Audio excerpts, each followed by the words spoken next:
ಅನುದಿನ ಅನುಕ್ಷಣ ಮನೆಯಲ್ಲೂ ಕಲಿಯೋಣ ಕಲಿಕೆಯ ಹೊಸ ಹಾದಿಯಲಿ ಜೊತೆಗೂಡಿ ಹೆಜ್ಜೆಯ ಹಾಕೋಣ ಸಂತಸದಿ ಕಲಿಯೋಣ ನಮ್ಮ ಹೆಮ್ಮೆಯ ಈ ಕ್ಲಾಸಿನಲ್ಲಿ.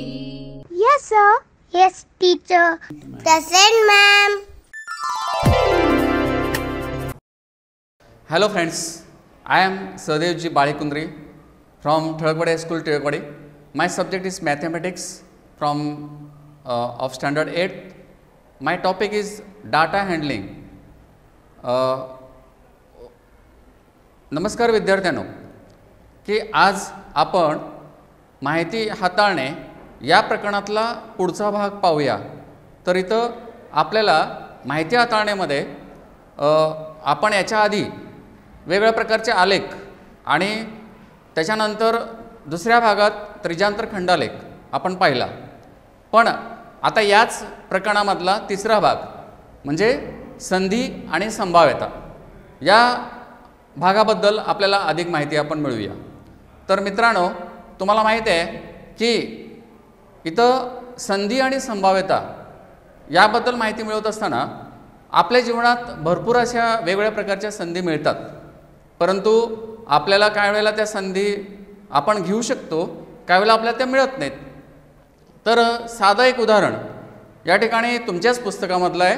तर विद्यार्थी मित्रांनो, हा अभ्यास सुरू करण्यापूर्वी प्रत्येकाने 8वीचं पुस्तक प्रकरण 3 माहिती हाताळणे यामधला संधी आणि संभाव्यता हा भाग थोडा उघडून बसा, म्हणजे तुमच्यासमोर पुस्तक असू द्या. तर या ठिकाणी पहा, संधी आणि संभाव्यता यामध्ये आपल्याला माहिती आहे की पावसाळ्याच्या दिवसात हा पाऊस पडणारच. मग पावसाळ्याच्या दिवसात पाऊस पडत असताना आम्ही काय करतो की दररोज रेनकोट घेतो, छत्री घेतो आणि बाहेर पडतो, आणि त्याप्रमाणे आम्ही दररोज आपला नित्यक्रम करत असतो. परंतु काय होतं आहे, पावसाळ्याच्या दिवसात काही वेळेला पाऊस पडतच नाही. काही दिवस पाऊस न पडल्यामुळे आपण काय करतो की छत्री किंवा रेनकोट काय असेल ते आपण घरी ठेवतो आणि पाऊस येणार नाही असं आपण अंदाज करतो. परंतु काय होतं आहे, अचानक एक दिवस पाऊस येतो आहे. मग पाऊस जर आला तर आपल्याला शेवटी भिजल्याशिवाय पर्याय नाही, आणि कारण आपल्याकडे त्यावेळेला रेनकोट किंवा छत्री नसते आणि मग आपल्याला पावसात भिजावं लागते. तर या पावसाळ्यात आपल्याला पाऊस येतो हे तुम्हाला माहीत आहे. परंतु आजकाल आपल्या भारतात उन्हाळ्यातसुद्धा पाऊस येतो आहे आणि त्यावेळेलासुद्धा आमची अशीच अवस्था होते. तर तुम्हाला मित्रांनो माहीत असेल की पावसाळ्यात भिजणं आनंद हा वेगळा आहे, पण आजारी पडू नये यासाठी आम्ही काय करतो की आपलं शरीराचं संरक्षण करण्यासाठी, आपलं आरोग्य जपण्यासाठी पावसाळ्यात रेनकोट किंवा छत्री वापरतो. तर अचानक पाऊस आला तर आपल्याला पावसात भिजावं लागतं आहे आणि शेवटी आपण या ठिकाणी काय होतं की रेनकोट घेऊन जायला विसरलो आणि त्यामुळे आपल्याला पावसात भिजावं लागलं. तर इथं पाऊस येण्याची शक्यता नव्हतीच आणि अचानक पाऊस आल्यामुळे या ठिकाणी आमचा अंदाज चुकला. काही वेळेला असं होतं आहे की आकाशात ढग नसतात, पाऊस नाही, आपण त्याप्रमाणे बिनधास्त असतो की रेनकोट किंवा छत्री घेऊन जात नाही. पण अचानक पाऊस आल्यामुळे ही आमची अशी अवस्था होते. तर पावसात भिजण्याचा आनंद वेगळा की या चित्रात तुम्ही पाहताय, परंतु आपण आजारी पडू नये यासाठी आपण आपली काळजी घेतो आहे. तर या ठिकाणी रेनकोट घेऊन गेलो नाही, त्यामुळे आपल्याला पावसात भिजावं लागलं. तर मित्रांनो, असंच एक उदाहरण तुमच्या या ठिकाणी स्क्रीनवर दिसतंय. तर पहा, काही वेळेला आपल्याला गावी जायचं असताना या ठिकाणी आपण वेगवेगळ्या वाहनाने प्रवास करतो. त्यावेळेला काय होतं की एकतर बस किंवा रेल्वे किंवा विमान असा प्रवास करत असताना आपल्या वेगवेगळे अनुभव येतात. तर यावेळेला आपल्याला प्रवास करायची संधी काही वेळेला मिळते आणि काही वेळेला मिळत नाही. आणि या काही गोष्टी अशा घडण्याची संधी अशी आहे किंवा न घडण्याची संधी जी आहे ती प्रत्येक वेळेला समान नसते. तर काही वेळेला ती आपल्याला संधी मिळते, काही वेळेला मिळत नाही. आणि ह्या दोन्ही संधी आपल्याला समान आपल्याला सांगू शकत नाही, कारण का त्या त्या परिस्थितीनुसार ते त्या त्या गोष्टी घडत असतात. आता या चित्रात आपण पाहत आहे की इथं रेल्वे वेळेत येणे, या ठिकाणी रेल्वे वेळेत येऊ शकेल आणि आलेली आहे. परंतु पुढचं चित्र पहा, या ठिकाणी रेल्वे नाही आहे. म्हणजे रेल्वे येणे किंवा न येणे ही एक संधी समान नाही आहे. तर या ठिकाणी आपल्याला एवढा फरक आपल्याला जाणवतो आहे की आपण वेळेत रेल्वे स्टेशनवर पोहोचतो, पण आपल्याला कळते की रेल्वे 2 तास उशिरा आहे आणि मग आम्ही तिथंच काय करतो, रेल्वेची वाट पाहत बसतो. तर काय वेळेला रेल्वे वेळेत आली की आपण काय करतो, अरे वा, यावेळेला रेल्वे वेळेत आली, आपल्याला ठीक आहे, आपण प्रवासाला जाऊया. पण जेव्हा रेल्वे उशिरा येते तेव्हा आपण त्या रेल्वेची वाट पाहत बसावं लागते. बरं, तर हे जे घडतंय ते त्या रेल्वे लाईनवर काही रेल्वे क्रॉसिंग असतं, काही ठिकाणी अडथळा असतो. त्यामुळे रेल्वे वेळेत येणे न येणे त्यावर अवलंबून आहे. तर आपल्या भारतात वेगवेगळ्या स्टेशनवर भरपूर अशा रेल्वे जात असतात आणि जात असताना या प्रत्येक रेल्वेला सरळ वन वे सारखा मार्ग म्हणजे एकेरी वाहतूक असा काही ठिकाणी आपल्याला मिळत नाही. त्यामुळे हा रेल्वेचा प्रवास काही वेळेला वेळेत होईल, काही वेळेला वेळेत होणार नाही. तर आपल्याला या ठिकाणी संधी समान मिळत नाही, यावरून या उदाहरणावरून कळते. तर तुम्हाला मित्रांनो माहीत आहे की आपण रेल्वे स्टेशनवर जातो, त्या ठिकाणी आपल्याला रेल्वेतून प्रवास करत असताना आपण तिकीट काढतो आणि तिकीट काढल्यानंतर आपल्याला रेल्वेतून प्रवास करायला मिळतो. पण या प्रवासात तुम्हाला माहीत आहे मित्रांनो की रेल्वेमध्ये आपल्याला चांगली जागा मिळण्यासाठी किंवा आपला प्रवास सुखकर होण्यासाठी किंवा लांबचा प्रवास असेल तर आपल्याला कोणत्याही प्रकारचा त्रास होऊ नये आणि आपल्याला व्यवस्थितपणे या रेल्वेमधून प्रवास करता यावा यासाठी आपण प्रयत्न करत असतो. त्यावेळेला आपण काय करतो, रेल्वेचं रिझर्वेशन करतो. तर आपण याला म्हणतो आरक्षण. या आरक्षण कार्यालयामध्ये आपल्याला रेल्वेचं रिझर्वेशन, रेल्वेचं सीट बुक करण्यासाठी आपण काय करतो की पहिल्यांदा तिथं अर्ज करतो आणि आपल्याला रिझर्वेशन मिळतं. पण काय होतं आहे की आपल्याला नेमकं त्या रेल्वेमधून प्रवास करायला आपल्याला तिथं सीट मिळेल असं सांगता येत नाही. कारण का आपण आरक्षणाचं तिकीट खरेदी करतो तेव्हा आपण आपले वेटिंग लिस्टमध्ये नाव असतं आणि या वेटिंग लिस्टमध्ये नाव असताना आपल्याला नक्की त्या रेल्वेतून लांबचा प्रवास करता येईल असं आपल्याला नक्की कळत नाही.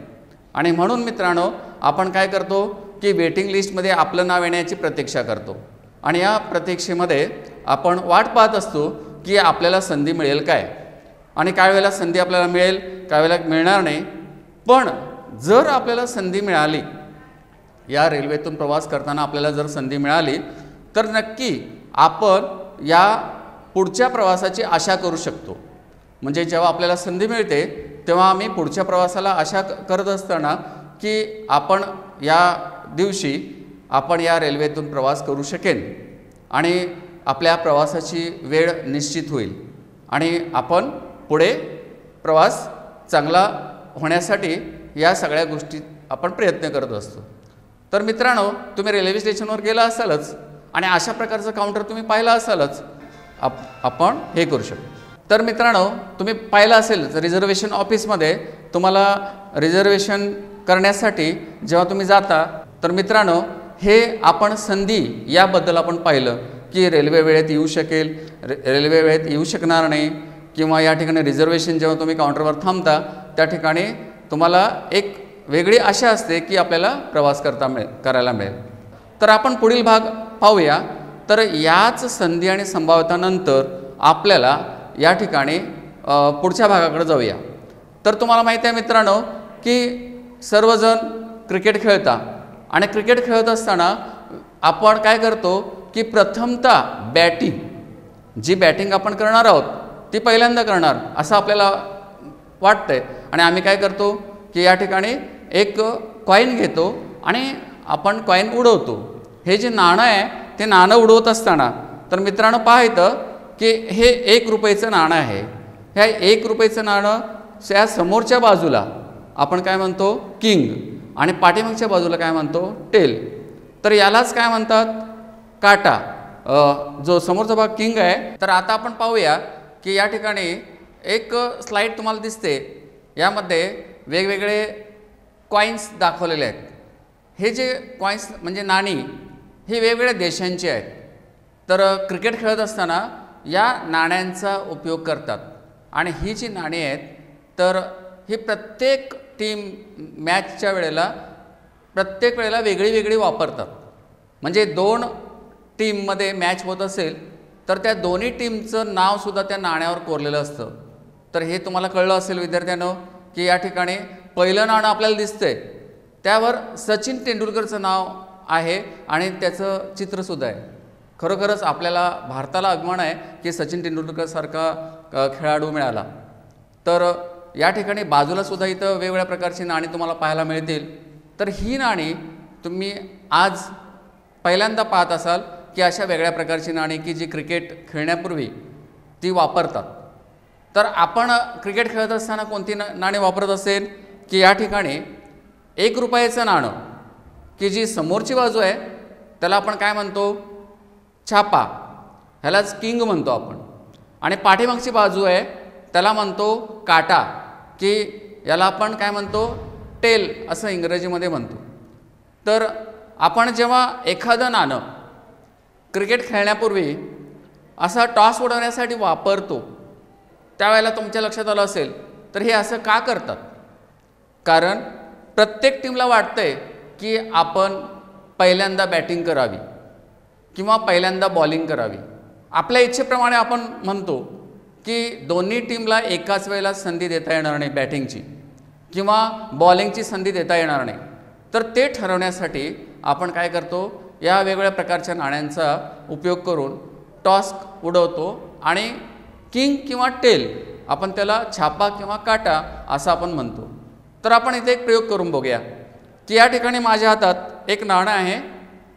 याच्यावरती वरचा भाग आहे छापा आणि हा आहे काटा. तर आपण हे जर नाणं असं उडवलं तर काय होईल की या ठिकाणी छापा पडेल काय काटा पडेल आपण सांगू शकत नाही.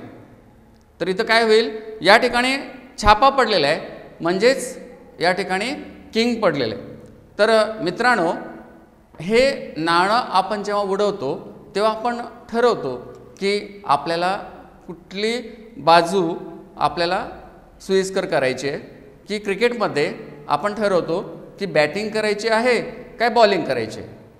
तर वेगवेगळ्या प्रकारची नाणी तुम्ही पाहिला इथं. तर याबरोबरच आपण पुढचा भाग पाहूया. या ठिकाणी आपला जो भारतीय टीमचा कर्णधार आपण इथं पाहतोय की क्रिकेट सामनापूर्वी आपण प्रथम फलंदाजी करायची बॅटिंग करायची किंवा बॉलिंग करायची हे आपण नाणेफेक करून आपण काय करतो या ठिकाणी ठरवतो. तर इथं विराट कोहली आपल्या भारताचा टीमचा कर्णधार नाणेफेक करत आहे. तर नाणेफेक केल्यानंतर किंग पडेल काय टेल पडेल म्हणजे छापा पडेल काय काटा पडेल यावरून या ठिकाणी जे अंपायर आहेत ते विचारतात की तुम्हाला बॅटिंग करायची आहे काय बॉलिंग करायची आहे. मग जो नाणेफेक जिंकेल तो ठरवेल की बॅटिंग काय बॉलिंग. आणि हे तुम्ही क्रिकेट खेळत असताना सुद्धा ठरवत असाल की हे नाणं आकाशात उडवायचं आणि त्या ठिकाणी काटा पडला आहे की छापा पडला आहे आणि आपला प्रतिस्पर्धी किंग मागतोय का टेल मागतोय किंवा काटा मागतोय का छापा मागतोय यावरून आपण काय करतो की मॅच कशी खेळायची ते ठरवलं जातं. तर विद्यार्थी मित्रांनो या ठिकाणी आपण प्रत्यक्ष पाहू शकतो की पुढच्या स्लाईडमध्ये की जेव्हा नाणं आपण वर उडवतो तर हे जे नाणं आहे जेव्हा मी वर उडवतो तेव्हा हे नाणं असं गोल गोल गोल फिरत वरती जातं आहे आणि खाली पडते. त्यावेळेला त्याची एक बाजू छापा असते आणि दुसरी बाजू काटा असते म्हणजे किंग आणि टेल. तर किंग आणि टेल असं गोल गोल फिरत जातं आणि शेवटी किंग किंवा टेल या दोनापैकी एक निकाल आपल्याला पाहायला मिळतो. तर तर आत्ताच आपण नाणं फेकून बघितलं की या ठिकाणी किंग म्हणजे छापा या ठिकाणी आपल्याला पाहायला मिळाला. तर पुढच्या वेळेला जर आपण हे नाणं असंच वर उडवलं तर आपल्याला किंग मिळेल अशी शाश्वती नाही. त्या ठिकाणी टेलसुद्धा मिळू शकेल, म्हणजेच काटा मिळू शकेल. तर अशा वेळेला प्रत्येक वेळेला आपण जर हे नाणं असं वरती फेकलं तर प्रत्येक वेळेला आपल्याला किंग सतत किंग पडेल याची शाश्वती नाही, किंवा सतत टेल पडेल अशी शाश्वती नाही. त्यामुळे प्रत्येक वेळेला घटना वेगळी वेगळी असू शकते. तर आपण नाणं प्रत्यक्ष मुलांनो की तुम्ही प्रत्यक्ष एक नाणं घ्या, कॉईन घ्या आणि असं टॉस करून बघा की आपल्याला किंग मिळेल का टेल मिळेल, म्हणजेच छापा मिळेल की काटा मिळेल, हे प्रत्यक्ष बघा. तर त्यावेळेला प्रत्येक वेळेला तुम्हाला वेगवेगळे अनुभव पाहायला मिळतील. तर जेव्हा आम्ही नाणं वर उडवतो तेव्हा आपल्याला दोनच निकाल आपल्याला मिळतात, एक म्हणजे छापा किंवा काटा, म्हणजेच किंग किंवा टेल. तर इथं काय होतं आहे, या ठिकाणी चित्रात तुम्हाला पाहायला मिळेल की या नाण्याचा ₹1 नाण्याचा वरचा भाग म्हणजे छापा आहे, म्हणजेच या ठिकाणी किंग पडलेला आहे आणि आपण म्हणतो की किंग पडले. मग पुढच्या वेळेला तुम्ही नाणं फेक करता त्यावेळेला किंग पडेल असं सांगता येत नाही. त्या ठिकाणी टेलसुद्धा पडेल, म्हणजेच काटासुद्धा पडेल. तर प्रत्येक वेळेला या ठिकाणी छापा किंवा काटा येण्याची जी निश्चित गोष्ट आहे, घटना आहे, ती नसते. म्हणजे या ठिकाणी आपण निश्चितपणे सांगू शकत नाही. नाणं उडवून आपण कोणत्या वेळेला आपणच जिंकू शकेन असं सांगता येत नाही. आपण मागतो छापा आणि त्या ठिकाणी काटा पडतो, किंवा आपण आपली मागितलेली गोष्ट मिळू शकते. प्रत्येक वेळेला हा प्रयोग म्हणजे आपल्या मनाप्रमाणे होत नाही. म्हणजे इथं निश्चित हा प्रयोग नाही आहे. मग अशा प्रयोगांना काय म्हणतात की ज्या ठिकाणी आपल्या मनाप्रमाणे घटना घडणार नाही, तर इथं प्रत्येक वेळेला वेगळी वेगळी घटना घडते. तर या प्रयोगालाच काय म्हणतात, यादृच्छिक प्रयोग असं म्हणतात. काय म्हणतात मित्रांनो, यादृच्छिक प्रयोग. तर असा हा प्रयोग, तर या ठिकाणी यादृच्छिक प्रयोग म्हणजे तुम्हाला कळालं असेल मित्रांनो. तर इथं काय होतंय की ही जी घटना घडणारी आहे तर ती निश्चित नाही आहे. निश्चित नसल्यामुळे आपण प्रत्येक वेळेला वेगवेगळा निकाल आपल्याला पाहायला मिळतो, सतत एकच निकाल नाही मिळणार. तर या घटनेला काय म्हणतो आम्ही, या प्रयोगाला यादृच्छिक प्रयोग. तर अशाच प्रकारची उदाहरणं तुम्हाला जीवनात पाहायला मिळतील की आपल्या मनाप्रमाणे काही गोष्टी होत नाहीत. मग आपण पुन्हा एक प्रयोग करून बघूया की तुमच्याकडे जे नाणं असेल कुठलंही, तर ते नाणं आपण काय करूया, एकदा उडून बघूया काय मिळेल. एक तर छापा मिळेल किंवा काटा मिळेल. पण लक्षात ठेवा, प्रत्येक वेळेला छापा किंवा काटा हे निश्चित नाही आहे. म्हणून आम्ही काय करूया, एक प्रयोग करूया. आणि या प्रयोगामध्ये तुम्हाला कळेल मित्रांनो की इथं समसंभाव्य निष्पत्ती, म्हणजे या ठिकाणी आपण प्रयोग करून जर बघितलं तर एक नाणं हे 100 वेळा उडवलं. किती वेळा मित्रांनो, 100 वेळा. पहिल्यांदा उडवलं छापा पडला, दुसऱ्यांदा उडवलं छापा पडला, तिसऱ्यांदा उडवलं काटा पडला, चौथ्यांदा उडवलं छापा पडला, पाचव्यांदा उडवलं काटा पडला. अशा प्रकारे या आपण मोजखुणा करून मोजत गेलो. तर इथं तुमच्या पुस्तकातलाच एक तक्ता, पुस्तकातीलच एक तक्ता तुमच्या समोर आहे. इथं नाणं उडवण्याच्या संख्या आहेत डाव्या बाजूला. पहिल्यांदा 50 वेळा हे नाणं उडवलं. यामध्ये तुम्हाला समजलं की अशा खुणा करत गेला. छापा पडत असेल तर छापामध्ये एक खूण करत गेला, काटा पडत असेल तर काट्यामध्ये एक खूण करत गेला. अशा प्रकारे तुम्ही जर मोजत गेला तर 50 वेळा हे नाणं उडवल्यानंतर हा छापा येण्याची जी संख्या आहे ती 27 आहे. या पहिल्याच ओळीत बघा, छापा येण्याची संख्या 27 आहे, म्हणजे किंग येण्याची संख्या 27 आहे. आणि काटा येण्याची संख्या बघा 23 आहे. म्हणजे छापापेक्षा काटा या ठिकाणी काय झालं आहे, जास्त वेळा नाही आहे. म्हणजे इथं टेल जे जास्त वेळा पडलेलं नाही, म्हणजे फक्त 23 आहे. असं करत करत 50 वेळा केल्यानंतर 27 वेळा छापा पडला आणि 23 वेळा काटा पडला. त्याच्यानंतर काय केला तुम्ही मित्रांनो, पुढे हाच प्रयोग चालू ठेवला. हे नाणं सतत वरती उडवला, जो काय निकाल येईल त्या ठिकाणी तुम्ही लिहित गेला. अशा प्रकारे 60 वेळा हे नाणं वर उडवल्यानंतर पुढचा निकाल बघा की छापा हा 28 वेळा आला. पहा मित्रांनो, छापा 28 वेळा आला. 60 मध्ये 28 म्हणजे या ठिकाणी छापा जास्त पडलाच नाही. आणि पुढे काटा जो आहे तो 32 वेळा, म्हणजे एकदम काटा या ठिकाणी वाढला बा. 28 पेक्षा 32 ही मोठी संख्या आहे. आणि हा प्रयोग तुम्ही करत गेलाय सतत. अशा प्रकारे पुढचा भाग सतत चालू ठेवला. पुन्हा नाणं उडवण्याचा प्रयोग चालू ठेवल्यानंतर 70 वेळा उडवल्यानंतर, एक नाणं 70 वेळा उडवल्यानंतर तुमच्या लक्षात आलं असेल की या ठिकाणी 33 वेळा छापा पडला आणि 37 वेळा काटा पडला.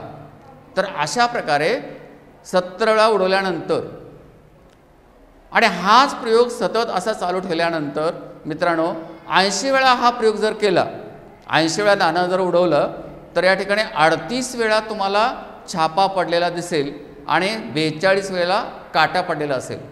तर हाच प्रयोग तुम्ही स्वतः करून बघा, तुमचा अनुभव वेगळा असेल. तर त्याच्यानंतर पुढे 90 पर्यंत तुम्ही हा नाणं वरती उडवला तर काय होईल मित्रांनो, 44 वेळा छापा येईल आणि 46 वेळा तो काटा येईल. म्हणजे अशा प्रकारे हा प्रयोग आम्ही करत चाललोय, पण या ठिकाणी आपला अनुभव वेगळा वेगळा यायला लागला. शेवटी जेव्हा 100 वेळा हे नाणं तुम्ही वरती उडवणार, 100 वेळा मित्रांनो, तर हा प्रयोग मोठा आहे. तरीसुद्धा आपण बघूया की काय होतं आहे. म्हणून हा प्रयोग जर केला तर 100 वेळा उडवल्यानंतर तुमच्या लक्षात आलं असेल की या ठिकाणी छापा म्हणजे किंग 48 वेळा आला आहे. किती वेळा आला आहे मित्रांनो? 48 वेळा. आणि जो टेल आहे, ज्याला आपण काटा म्हणतो, तो 52 वेळा आलेला आहे. म्हणजे या ठिकाणी तुम्हाला कळालं असेल की सुरुवातीला आपल्याला ह्या दोन्ही घटना समान होतील, पण ते शक्य नाही. पण जेव्हा हा प्रयोग आम्ही 100 वेळा केला, नाणं उडवण्याचा प्रयोग 100 वेळा केल्यानंतर आपल्याला कळालं की या ठिकाणी 48 वेळा छापा आलेला आहे आणि 52 वेळा काटा आलेला आहे. तर खरोखरच मित्रांनो, इथं तुम्हाला कळेल की छापा 48 वेळा आणि काटा 52 वेळा, म्हणजे ह्या दोन्ही निष्पत्ती ज्या घडलेल्या आहेत, ज्या दोन्ही घटना घडलेल्या आहेत, या ठिकाणी जवळजवळ सारख्या आहेत. म्हणजे या ठिकाणी या घटना जवळजवळ सारख्या आहेत. आणि म्हणून या घटनेला, ह्याला या ठिकाणी जी निष्पत्ती मिळालेली आहे, या निष्पत्तीला समसंभाव्य निष्पत्ती असं म्हणतात. समसंभाव्य निष्पत्ती म्हणजे काय की दोन्ही जवळजवळ सारख्या निष्पत्ती आहेत. एक म्हणजे छापा येण्याची निष्पत्ती 48 आणि काटा येण्याची निष्पत्ती 52. आणि त्यावरून आपण म्हणतो की या प्रयोगाला, या ठिकाणी जी निष्पत्ती आपल्याला मिळालेली आहे त्याला समसंभाव्य निष्पत्ती. तर मित्रांनो, हा प्रयोग तुम्हाला कळाला असेलच. खरोखरच एक मनोरंजक असा हा प्रयोग प्रत्येकाने तुम्ही करून बघा. एक वहीमध्ये असा तक्ता आखून घ्या. एका बाजूला नाणे उडवण्याची संख्या लिहा, मध्ये छापा गणती खुणा लिहा, त्याच्यानंतर उजव्या बाजूला छापावर येण्याची एकूण संख्या आपण लिहू शकतो. काटा गणती खुणा आणि काटावर येण्याची संख्या, अशाच प्रकारे तक्ता तयार करून तुम्ही तुमचा अनुभव बघू शकता. आणि तुम्ही असा एक तक्ता तयार करून तुमच्या शाळेतील विशेष शिक्षकांना हे दाखवा की सर, मी हा प्रयोग करून बघितला आहे, मला अशा प्रकारचा अनुभव आलेला आहे. तर खरोखरच शिक्षक तुमची पाठ थोपटतील आणि तुम्हाला शाबासकी देतील. तर मित्रांनो, आपण या ठिकाणी समसंभाव्य निष्पत्ती पाहिली. अशीच काही उदाहरणं तुम्ही पाहू शकता वेगवेगळ्या ठिकाणी की समसंभाव्य निष्पत्ती कोणकोणत्या प्रकारचे आहेत आणि ती तुम्ही तुमच्या वहीत लिहून ठेवू शकता. तर आपण मित्रांनो पुढे जाऊया. तर इथं पहा की संधी संभाव्यतेला कशी जोडली जाते. म्हणजे आपल्याला जी संधी आपण मिळते ती संभाव्यतेला कशी जोडली जाते की या ठिकाणी आपल्या भारतीय क्रिकेट टीमचा कर्णधार विराट कोहली हा नाणेफेक करतोय आणि नाणेफेक केल्यानंतर पाहिलं जातं की किंग पडेल का टेल पडेल. तर जेव्हा आम्ही नाणं असं वरती उडवतो, तेव्हा काय होतं की एक तर काटा पडेल किंवा छापा पडेल, दोनापैकी एक परिणाम आपल्याला दिसेल. दोन्ही तर होऊ शकणार नाही, कारण का नाण्याला दोन बाजू आहेत आणि दोन्ही बाजू वेगळ्या वेगळ्या आहेत, आणि त्यामुळे एक तर काटा पडेल किंवा छापा किंवा काटा. तर या दोन घटनापैकी एक घटना निश्चित आहे, आणि म्हणून जर काय छापा पडला म्हणजे आपण त्याला काय म्हणतो, किंग. जर किंग पडलं तर त्याची संभाव्यता या दोनपैकी एक आहे. म्हणजे या ठिकाणी जी संभाव्यता आहे ते एकूण घटना जे आहेत त्या एकूण घटनापैकी आपल्याला मिळालेली घटना म्हणजे कुठली तरी एक, म्हणजे छापा येण्याची घटना जी आहे दोनापैकी एक आहे, कारण का ती एकच बाजू आहे. त्याचप्रकारे काटा येण्याची संभाव्यता सुद्धा तशीच आहे. या दोन घटनापैकी एक घटना काटा येऊ शकेल, म्हणजे याची संभाव्यता सुद्धा आपल्याला दोनपैकी एक आहे. म्हणून छापा येण्याची संभाव्यता 1/2 आणि काटा येण्याची संभाव्यता सुद्धा 1/2 आहे मित्रांनो. तर इथं तुम्हाला कळालं असेल की आपण प्रत्यक्ष प्रयोग करून बघतो तेव्हा ही घटना तुम्हाला पाहायला मिळेल. तर प्रत्येकाने एखादं नाणं घ्या आणि हा प्रयोग करून बघा. तर या ठिकाणी संधी कशी संभाव्यतेला जोडलेली आहे आपल्याला पाहायला मिळते, की अशाच प्रकारची उदाहरणं आपण पुढे पाहूया. तर हा नाणं वर फेकल्यानंतर दोनपैकी एक घटना कशी घडेल हे आपण इथं संभाव्यतेला मांडताना छापा येण्याची संभाव्यता 2पैकी 1 म्हणजे 1/2 आणि काटा येण्याची संभाव्यता 2पैकी 1 म्हणजे 1/2. तर आपण पुढे पाहूया. तर मित्रांनो इथे एक फासा दाखवला आहे. आपण आधी पाहिलं आहे वेगवेगळ्या प्रकारचे फासे. इथे एकच फासा दाखवला आहे. समोरच्या बाजूला 4 ठिपके असलेला आणि दुसऱ्या बाजूला 5 ठिपके असलेला. वरच्या बाजूला किती ठिपके आहेत पहा. तर या फास्यावर 6 ठिपके आहेत. तर एक फासा जर फेकल्यानंतर वरच्या बाजूला कोणता तरी एक भाग वरती येणार, त्यावेळेला किती ठिपके असतील त्यावरून आम्ही उदाहरणं पाहू शकतो. तर इथे एक उदाहरण आहे. तर एकूण 1 2 3 4 5 6 या 6 बाजूपैकी एक बाजू वरच्या बाजूला येईल. तर मित्रांनो या 6 संख्यामध्ये समसंख्या किती आहेत बघा. समसंख्या सांगा बघूया. समसंख्या कशाला म्हणतात. तर समसंख्या म्हणजे काय, ज्या संख्यांना 2 ने भाग जातो त्या संख्यांना काय म्हणतात समसंख्या. आणि या समसंख्या किती आहेत 2 4 6. ह्या एकूण किती संख्या झाल्या 2 4 6 एकूण 3 संख्या आहेत. म्हणजे या ठिकाणी जर संभाव्यता सांगायची असेल तर एकूण 6 अंकापैकी 3 समसंख्या आहेत. म्हणजे संभाव्यता 3/6 म्हणजे 6 पैकी 3 संख्या समसंख्या आहेत म्हणून. म्हणजे या ठिकाणी संभाव्यता 3/6. किंवा जर समजा आपण भाग दिला 3/6ला तर ते 1/2 येऊ शकेल. 3 1 3 3 2 6 असा भाग दिला तर 1/2 ही संख्या येऊ शकेल. म्हणजे संभाव्यता 1/2. पण प्रत्यक्ष संभाव्यता 3/6 आपण लिहूया, कारण का 6 पैकी 3 घटना आपल्या समसंख्यांच्या बाबतीत आहेत. तर इथं आणखीन एक उदाहरण घेता येईल. आपल्याला माहिती आहे की या सगळ्या संख्यामध्ये ज्या समसंख्या आहेत त्या 2 4 6 झाल्या. पण विषम संख्या कुठल्या आहेत. विषम संख्या म्हणजे काय की ज्या संख्यांना 2 ने भाग जात नाही अशा संख्यांना काय म्हणतात विषम संख्या. तर या ठिकाणी पहा 1 3 आणि 5 या संख्यांना 3 संख्यांना 2 ने निशेष भाग जात नाही. म्हणजे या ठिकाणी पूर्णपणे भाग जात नाही. म्हणजे इथं सुद्धा 3 संख्या आहेत आणि म्हणून विषम संख्यांची संभाव्यता सुद्धा हीच येणार, कारण का 6 पैकी 3 संख्या आहेत म्हणून. तर मित्रांनो इथं आपल्याला एक उत्तम उदाहरण पाहता येईल. जर समजा तुम्हाला मूळ संख्या विचारली तर मूळ संख्या किती आहेत की ज्या संख्यांना 1 शिवाय कुठल्याही संख्येने भाग जात नाही किंवा त्याच संख्येने भाग जातो अशा संख्या म्हणजे 2 3 आणि 5. या संख्यांना दुसऱ्या कुठल्याच संख्यांना भाग जात नाही. म्हणजे यासुद्धा संख्या 3 आहेत. म्हणजे या मूळ संख्यांच्या बाबतीत संभाव्यता सांगायचं म्हटलं तर इथं काय आहे 3/6 याची संभाव्यता येईल. तर मित्रांनो पहा की आपण प्रत्येक वेळेला संभाव्यता पाहत असताना एक उदाहरण म्हणून काय करतो की ही संधी किंवा संभाव्यता आपल्या जीवनाशी कशी संबंधित आहे. तर एखादं उदाहरण या ठिकाणी आम्ही दाखवण्याचा प्रयत्न करतोय की जर तुम्हाला माहीत आहे की आपण जर प्रयोग केला की आपल्या या पावसाळ्याच्या दिवसात पाऊस पडत असतो आणि या पाऊस पडत असताना आपण त्याची नोंद ठेवली. 10 दिवसातून एकदा पाऊस पडला असं समजूया. 10 दिवसाचं निरीक्षण केलं आणि फक्त एकाच दिवशी पाऊस पडला, तर अशा वेळेला आपण सांगतो की 10 पैकी एकच घटना पाऊस पडण्याची आहे. म्हणून पाऊस येण्याची संभाव्यता किती आहे मित्रांनो? 1 या ठिकाणी पाऊस पडण्याची संभाव्यता 1 आहे. पण इतर दिवशी पाऊस पडला नाही, म्हणजे पाऊस न पडण्याची संभाव्यता ही 10 पैकी 9 आहे. तर मित्रांनो इथं पाहायला मिळेल की पाऊस न पडण्याची संभाव्यता जास्त आहे, कारण का 10 दिवसापैकी फक्त 9 दिवस म्हणजे एकूण 9 दिवस पाऊस पडलेले आहे. म्हणजे पाऊस न पडण्याची संभाव्यता 10 पैकी 9 आहे, म्हणजे संभाव्यता 9. यामध्ये इथं पाऊस पडणे किंवा न पडणे याबद्दल संभाव्यता आपण समजावून घेतली. आणि हे वास्तविक जीवनात अशा गोष्टी भरपूर घडत असतात की या उदाहरणासारख्या दुसऱ्या उदाहरणांच्या बाबतीत की आपल्याला ते पाहायला मिळते. तर मित्रांनो इथं संधी आपल्याला संभाव्यता वास्तविक जीवनाशी कशी जोडलेली आहे या उदाहरणावर तुम्हाला कळालं असेल.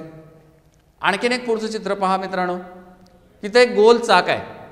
अशा प्रकारचा प्रयोग तुम्ही प्रत्यक्ष काही वेळेला बघितला असेल की एखाद्या जत्रेमध्ये तर अशा प्रकारचे खेळ असतात की त्या ठिकाणी एका चाकाच्या बाजूला वरच्या बाजूला काटा आहे आणि त्या काट्याच्या इथं ते चाक अशा प्रकारे जत्रेमध्ये वगैरे अशी उदाहरणं आहेत. किंवा काही चाकं अशी असतात की गोल, त्याच्यावर एखादा गोल गोटी टाकली जाते आणि ते चाक जोरात फिरवलं जातं, तर ती गोटी फिरून फिरून शेवटी कुठल्या रकान्यात येऊन थांबते त्यावरून हा खेळ खेळला जातो. तर मित्रांनो अशा प्रकारचे भरपूर खेळ तुम्ही खेळले असाल. तर पहा इथं की याच प्रकारे आम्ही पुढचा भाग पाहूया. इथं त्रिज्यांतर खंड आहेत. तुमच्याच पुस्तकातलं एक उदाहरण घेतलेलं आहे मुद्दाम. या ठिकाणी 3 हिरवे त्रिज्यांतर खंड आहेत. एक असं गोल वर्तुळ आहे, त्या वर्तुळामध्ये वेगवेगळे खंड पाडलेले आहेत. एकूण 5 खंड पाडलेले आहेत. या 5 खंडापैकी 3 हिरवे त्रिज्यांतर खंड आहेत, एक निळा आहे आणि एक लाल आहे. तर अशा प्रकारे एकूण 5 हे खंड आहेत, ते वेगवेगळ्या रंगाने रंगवलेले आहेत. तर आपण जेव्हा या ठिकाणी या त्रिज्यांतर खंडासारखे असे वेगवेगळे भाग रंगवून ह्याला जर चाक बनवलं आणि ते जर चाक असं फिरवलं गोल, तर त्यातला कुठला तरी एक त्रिज्यांतर खंड येण्याची संभाव्यता किती? तर एकूण 5 आहेत, म्हणजे संभाव्यता किती येणार? 5 पैकी 1 आहे, म्हणजे 1/5. याची संभाव्यता किती असणार मित्रांनो? 1/5. तसंच निळं त्रिज्यांतर खंड येण्याची संभाव्यता किती असेल? तर निळं सुद्धा एकच आहे, म्हणजे इथं सुद्धा 5 पैकी 1 निळा त्रिज्यांतर खंड येईल, म्हणजे इथं सुद्धा 1/5 संभाव्यता आहे. पण जर कोणी तुम्हाला विचारलं मित्रांनो की इथं हिरवे त्रिज्यांतर खंड 3 आहेत, म्हणजे हिरवे त्रिज्यांतर खंड येण्याची संभाव्यता किती? तर अशा वेळेला तुम्ही सांगू शकाल मित्रांनो की एकूण खंड आहेत 5, त्यापैकी हिरवा जो खंड आहे अशा प्रकारचे 3 आहेत, म्हणजे 3पैकी कुठला तरी येऊ शकेल, म्हणजे 3ही प्रकार आहेत, म्हणजे 5 पैकी 3 या ठिकाणी त्रिज्यांतर खंड आहेत. त्यामुळे हिरवे त्रिज्यांतर खंड येण्याची संभाव्यता किती आहे? 3/5. तर मित्रांनो या ठिकाणी आपल्याला पाहायला मिळालं की वेगवेगळ्या प्रकारचे त्रिज्यांतर खंडामध्ये एक चाक बनवून खेळ खेळता आला. त्याचबरोबर आपल्याला संभाव्यता पाहता आली. त्याचबरोबर आपल्याला पावसात भिजण्याचा जो प्रकार आहे तो पाहता आला. रेल्वे वेळेत येणे न येणे हा पाहता आला. तर संधी, संभाव्यता आणि वास्तविक जीवनाशी याचा जोड आपण या ठिकाणी भरपूर अशा गोष्टी पाहिल्या. यावरून तुम्हाला हा भाग माहिती हाताळण्यामधला 3रा भाग तुम्हाला अतिशय सुंदररित्या कळला असेल, मी अशी आशा करतो. आणि या प्रकरणावरची 3.3 उदाहरण संग्रह हे तुम्ही सोडवण्याचा प्रयत्न करा आणि तुमच्या वर्ग शिक्षकांना दाखवा आणि शाबासकी घ्या. तर या ठिकाणी हा भाग तुम्हाला चांगल्या प्रकारे समजला असेल अशी आशा करतो आणि मी इथंच थांबतो. धन्यवाद. नमस्कार. अनुदिना अनुक्षणा मನೆಯಲ್ಲೂ ಕಲಿಯೋಣ